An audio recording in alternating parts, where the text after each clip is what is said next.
යෝධයෙකු සේ නැගී සිටින මේ වික්ටෝරියා ඩෑම් එක 1970 අගභාගයේ මහවැලි සංවර්ධන ව්‍යාපෘතියේ උපන් විශාලම නිර්මාණයයි. බ්‍රිතාන්‍ය රජය විසින් මේ වේල්ල සෑදීමට අවශ්‍ය සියලුම ආධාර සැපීම නිසා බ්‍රිතාන්‍ය රජයට උපහාරයක් වශයෙන් මේ වේල්ල වික්ටෝරියා ලෙසින් නම් කරා. මහවැලි ගඟ තෙල්දෙණිය ප්‍රදේශයෙන් හරස් කර මේ වික්ටෝරියා ඩෑම් එක සාදා ඇත. මීට පහළින් රන්දෙනිගල සහ රන්ටැබේ ජලාශද පවතී.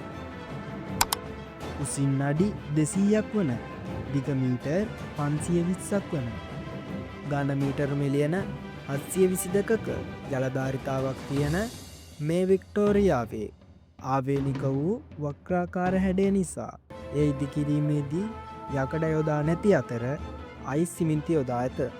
අයිස් සිමින්ති යෙදීමට හේතුව සිමින්ති ස්ථානගත කිරීමේදී පිටවන තාපය අඩු කිරීමයි.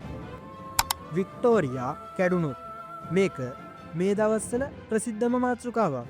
මේ ඩෑම් එක නියම ප්‍රමිතියකට සාදා ඇති නිසා මෙය නිසියාකාරව නඩත්තුවක් මගින් මේ වේල්ලට කිසිදු ප්‍රශ්නයක් නොවී ආරක්ෂා කරගත හැක.